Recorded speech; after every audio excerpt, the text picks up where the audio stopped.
Alright, frankly, this one's just for me. This one's just for Monkey. You guys might not, you may like this, you may not like this, I don't know, depending on how you guys react to this. We might do more educational space stuff in general. Heyo, Backdoor Hunter. Funny name. We're talking, well, right now we just finished talking about IKEA furniture, but now we're moving on to, freaking space. And, apparently Voyager 2 and I don't know if Voyager 1 was already on track to do this like long before, but they've apparently just reached the edge of the solar system, and I don't know if this is related to the news that I was looking at earlier, but apparently it seems as though our entire solar system, our entire universe, is kind of stuck in a self-contained spiral. It's freaking wild to see. And I kind of want to see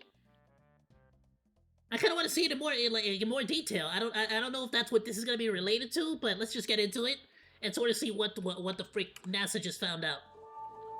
Plus, you know, Elon Musk is kind of taking over with SpaceX, so we might as well give a little bit of love to NASA. You know, the boys over there are trying their best. Damn it. Years, NASA's Voyager 1 and Voyager 2. Can someone actually answer what the hell does NASA do now? Do they even have a purpose now? NASA's bombing IKEA? You know what? You never know. Lately it's been feeling like literally the movie Idiocracy is happening in real life. So pretty soon we might actually start seeing corporation wars. I'm not even lying, like flat out. Have crossed the heliopause, the boundary where the sun's magnetic influence ends and the surrounding galaxy begins. New analyses of their data are now giving scientists a clearer picture of what actually exists beyond that boundary, revealing unexpected structures, particle behavior, and magnetic conditions in the space between stars. These findings are not to hate, but you sound like as if Trump had a high-pitched voice. I am the greatest monkey. I am the best monkey that's ever existed. Best used VTuber. There is no better VTuber than me. That's what they say. They all say that I'm the greatest monkey. Best monkey in the United States. That's what they say. reshaping how researchers define the true edge of the solar system. And I don't say that. They say that. They. Sun interacts with the Milky Way. In this video, we will explore what Voyager discovered at the heliopause, VTuber of the year was stolen, why those results matter, and what they tell us about the environment beyond our solar system. Let's get started.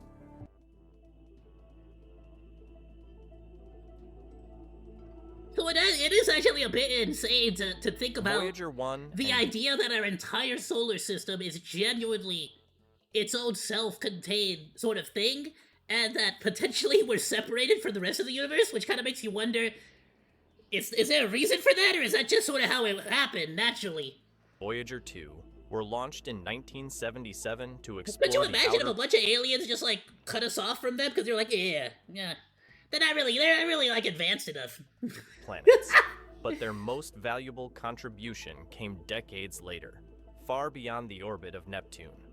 As the spacecraft traveled outward, they entered a region where the flow of charged particles from the sun, known as the solar wind, slows down as it encounters the surrounding interstellar medium.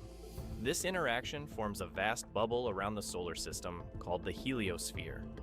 The outer And while it is technically a bubble, the entire thing is sort of like spinning. So it's a consistent spinning sphere. It's not like a perfect circle. It's always spinning, similar to like the images we always see of the galaxy.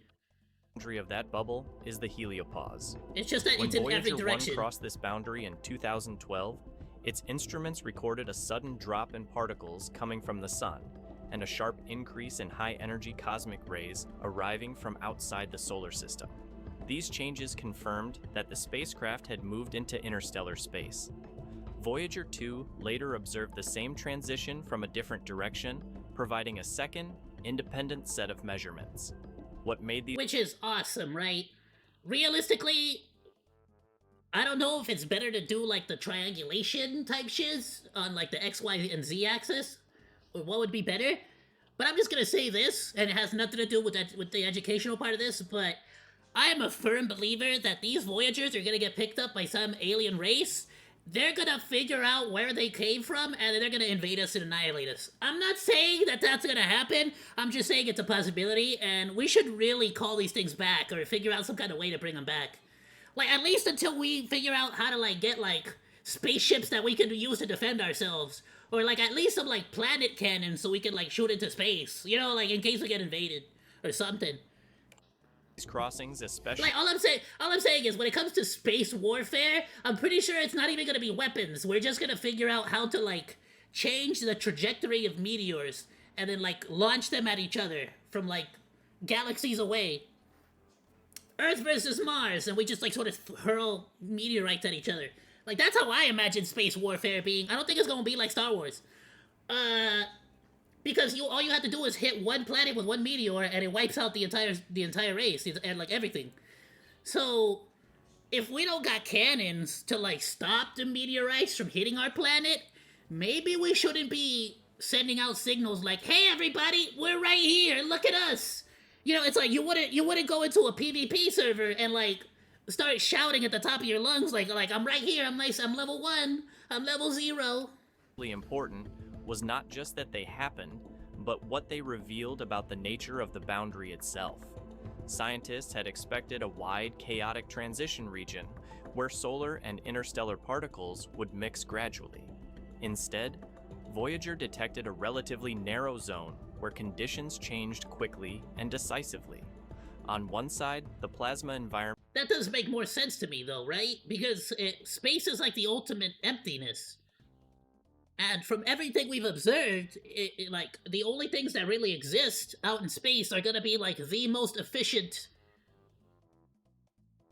Like, the most efficient, versions. Like, that's why every planet is a perfect circle, right? Like, everything needs to have, like, the most efficient version of itself. So I don't think there would be any efficiency in them mixing. Instead, it would be more efficient for each thing to be its own self-contained thing, you know? And any space in between is just emptiness, or there is no, like, in between, you know? Just instantly changes to the next material or the next particle that might exist out there. Environment was controlled. It's kind of like with water and oil. They just don't mix, you know? The sun. On the other, it was shaped and you'll by notice that when the oil gets into the water, it'll, like, turn into a perfect circular bubble. Magnetic fields and particles of the Milky Way. Near this boundary, Voyager also detected a region where solar particles were compressed and heated as they slowed down. This created a layer of high-energy plasma just inside the heliopause. Temperatures and particle densities in this region were much higher than models had predicted. So at the very edge of where all of that is created, it's just a bunch of plasma? I mean, if we recognize it as plasma, that's one thing, but would that mean that the entire universe has its own version of, like, you know, like, oddly enough, its own version of an atmosphere? Like, the entire universe has an atmosphere, effectively, but it's just this plasma wall? Right? Like, I would imagine. Indicating that the interaction between the solar wind and interstellar space is far more energetic than previously assumed. These measurements turned the heliopause into something more than a conceptual boundary. It is now understood as a physical structure with measurable properties, including thickness, temperature, and magnetic behavior. For the first time, scientists were able... So what the frick is that magma flow, or that interstellar plasma flow? And an even better question, can it be harnessed? Like, can that energy, that seemingly limitless energy, can that be harvested? Though I feel like we probably get more done by just sticking a bunch of solar panels, like, literally right in front of the sun. To directly observe how a star's influence fades and how the surrounding galaxy takes over.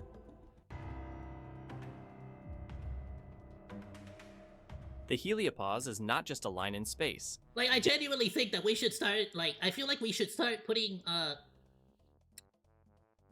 solar panels, like a giant network of solar panels around the sun, so we can start creating, like, a dinosphere. It is part of a protective system that shields the solar system from a significant fraction of high-energy radiation that fills the Milky Way. Galactic cosmic rays, which are produced by distant supernova explosions and other energetic events, travel through interstellar space at nearly the speed of light. The heliosphere deflects. Oh, damn! So all that stuff is like blown up planets. It's like the remains. Oh wow! It's like literally just the aftermath of a bunch of freaking like outer interstellar explosions. Many of these particles, reducing the radiation that reaches the inner planets. Voyager showed that this shielding effect is sharper and more structured than expected. As the spacecraft crossed the heliopause, the number of galactic cosmic rays increased rapidly, while solar particles nearly disappeared. This confirmed that the boundary acts as a filter, separating two very different radiation environments. Prior models Okay, so it is kind of like another. It is kind of like our universe literally has its own atmosphere. Quite literally, it's a filter. predicted that the sun's magnetic field and the galaxy's magnetic field would meet at the heliopause at And of different course, I know it's not an atmosphere, right? There's different there's different words for the different like spheres, but you get what I mean. angles, creating turbulence and twisted field lines. Instead, Voyager found that the magnetic field direction on both sides of the boundary was more similar than expected. This suggests that magnetic fields may be connecting or reorganizing themselves in ways that are not yet fully understood. Plasma wave instruments also revealed that the density of the interstellar medium is higher than scientists had estimated before Voyager's arrival. This I mean, this actually does bring up a big question about how exactly magnetic fields work if they're seemingly reacting the exact same way, even in entirely different environments. Like, that's kind of absurd to think about. means the Milky Way exerts You don't think more about magnetic waves to such a degree on Earth, right? pressure on the heliosphere than previously thought, helping to explain why the sun's protective bubble is Like we compressed. don't I understand that, yeah, we use compasses as like our most like that's like a planet on a planetary scale of like magnetism, right? Like it's absurd to think about when you really sort of break it down, but you don't think about it on a more not interdimensional, but like on a more on a universal scale, I guess. in some directions and stretched in others. Together, these observations indicate that the heliosphere is not a simple, spherical shell. It is shaped by the balance between the solar wind and the surrounding galactic environment, producing a complex magnetized boundary that changes over time. Voyager has provided the first direct evidence needed to test and refine these models, replacing decades of speculation with real data. And I mean, theoretically, the right, would wind, that and- mean that whatever this direction is, would that be what? Would that be the start of the universe, or would that be the end of the universe, right? 'Cause, I mean, theoretically, what, would we be pushing that way? Or are the winds technically pushing against us? Right, we don't know, we don't have a point of reference here besides our own planet. In the surrounding galactic environment, producing a complex magnetized boundary that changes over time. Voyager has provided the first direct evidence needed to test and refine these models, replacing decades of speculation with real data.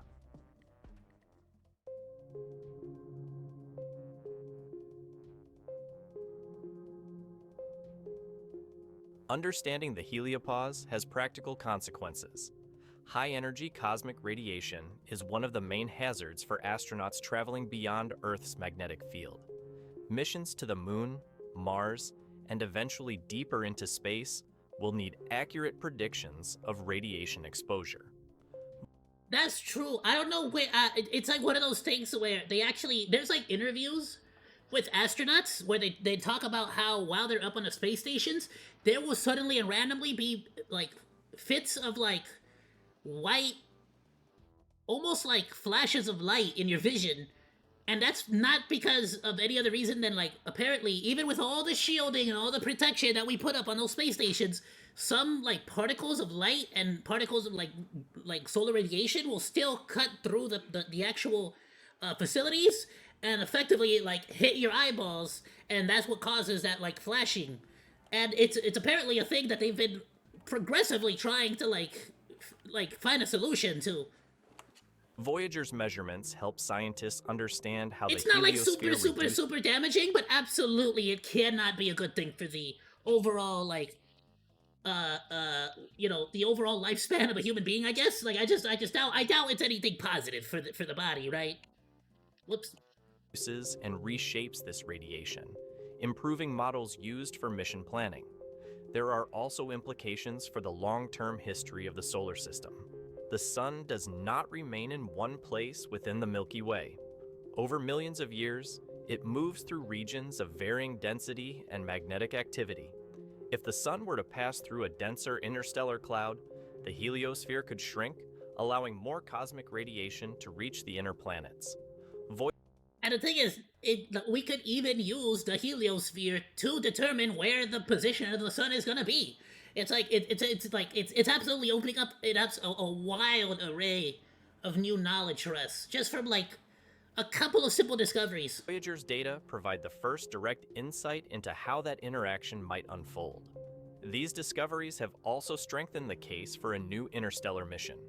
Voyager's instruments were designed more than 4 decades ago, yet they have revealed that the region beyond the heliopause is scientifically rich. A future probe equipped with modern sensors could map the interstellar medium in far greater detail, measuring magnetic fields, particle flows, and chemical composition across a wide range of distances. For now, Voyager continues its journey. Engineers are gradually shutting down non-essential systems to preserve power, allowing the spacecraft to keep transmitting data for as long as possible. Each signal sent back from... I wonder, if we were to launch another one now, how long would it take to get to where this one is currently? Or would we launch it at basically roughly the same, like, speed and all that, you know? Beyond the heliopause adds to our understanding of a region of space that had never been directly sampled before.